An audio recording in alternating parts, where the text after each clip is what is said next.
The No Nonsense Roundtable, a weekly radio show and podcast where host Dom Geneva interviews guests from all walks of life, all with amazing stories to tell. And now, here's your host, Dom Geneva. Well, welcome everybody to the section of the show that I enjoy the most. I apologize for my voice today. And I have Steve McAlpin on again, former Army fella, retired major. And we had him on for, well, I think it was the last two shows. The last show was the entire show, and his background and his experience is quite extraordinary.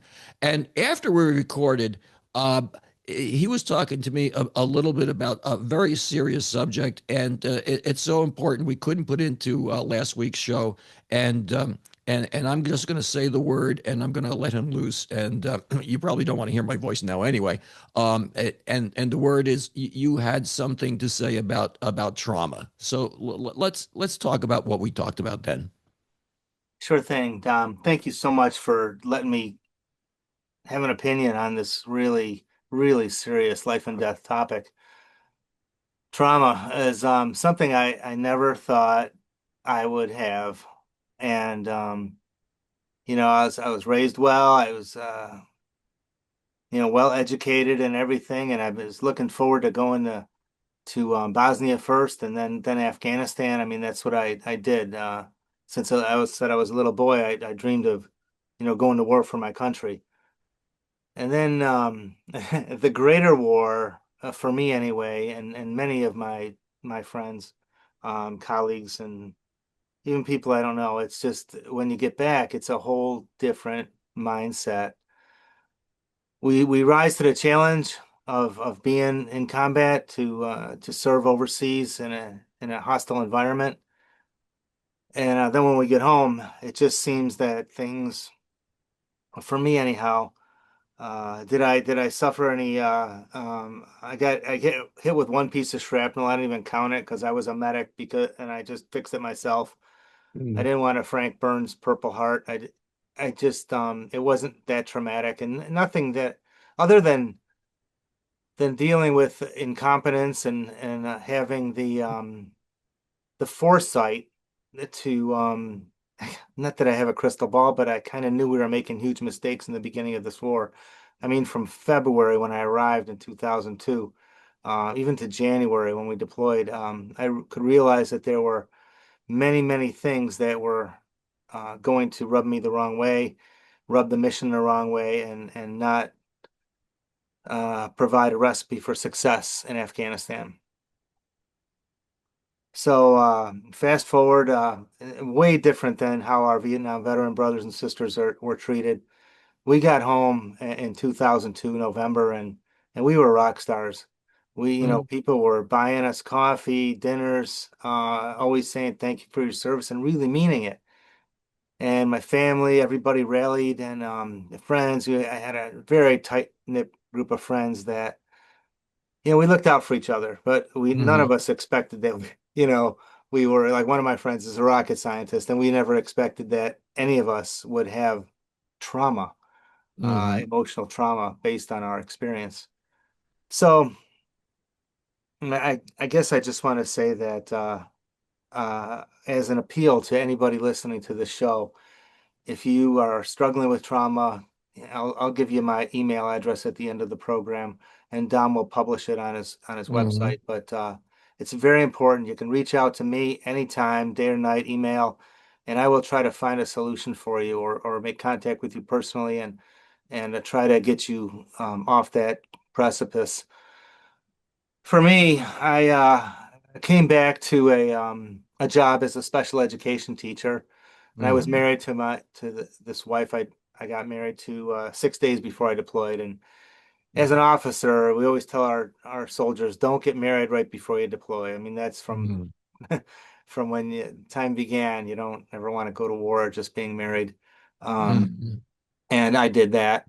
And I didn't really know my wife too well. She was a nurse and a very lovely person. But when I got home, I just really didn't know her. And she didn't know me. Yeah. And was I different physically? No, but mentally, yeah, I was out to lunch in many ways. I guess starting with my job, I was an alternative special education teacher at a place called Rush Mm, Campus in Henrietta, New York, and we had about 100 students, mostly like 94, 95 mm, boys from grade 7 through 12, and then about five or six girls, and all of the students were traumatized in one way or another. Most were mm. classified as learning disabled or particularly emotionally disturbed. And that was my environment. I absolutely the best job I ever Well, had.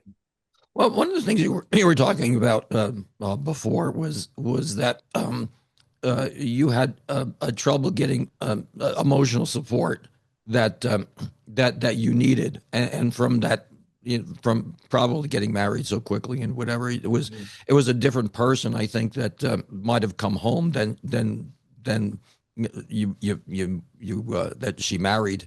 Mhm. That might have been part of it, but the thing is that you finally found somebody to give you support, and from what you were saying on our last show at the end, you're looking to do that for other people that are looking to have that support, and that's admirable.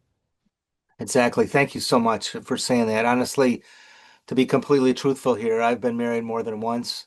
And Mm. Heather and I, my battle buddy, we've only been married a year and 2 months now.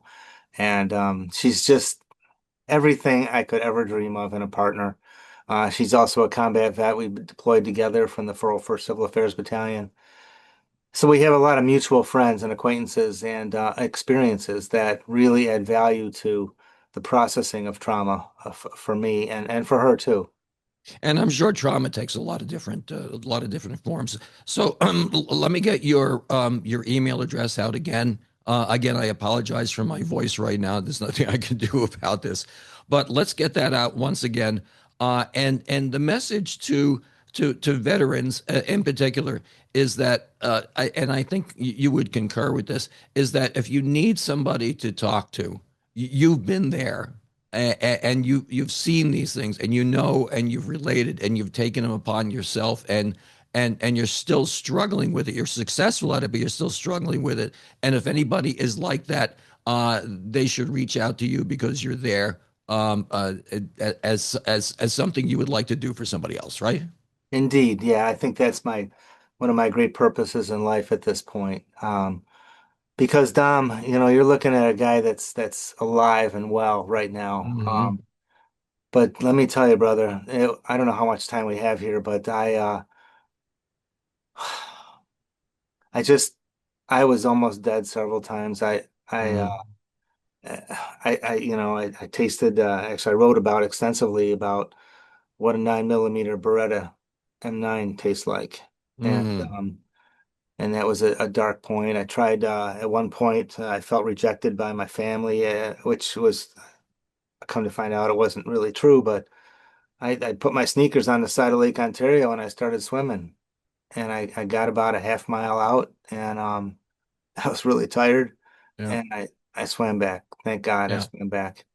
Well, Um, God bless you for wanting to do this. We're unfortunately a little getting a little long on time, so um, it'll be on the radio this week, and I'll make a YouTube out of this, and we'll send it out, and in particular in the environment of having a lot of vets that are listening to this show, I'm sure there's going to be people that reach out to you. So, Stephen, thank you ever so much for being my friend.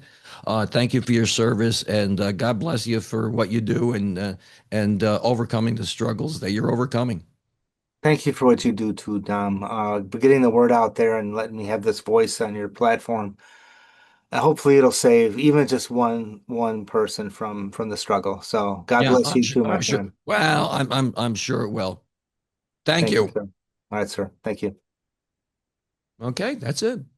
All right. This will be Woohoo. good. I This wasn't sure how much time we'd have, so that's No, fine. well, I could have you on again and again and again, but the thing when you're making like a YouTube, you want to make it kind of short, so Mhm. you want to get the message out, you want to get the message out, and we can put on the bottom of the YouTube, we can put, your address or your email address or something like that, but this is mainly for something that I can give to you, and then I can give to some of these other vets, and they can take it and they can share it, and whatever. So we make a fairly decent product out of this thing.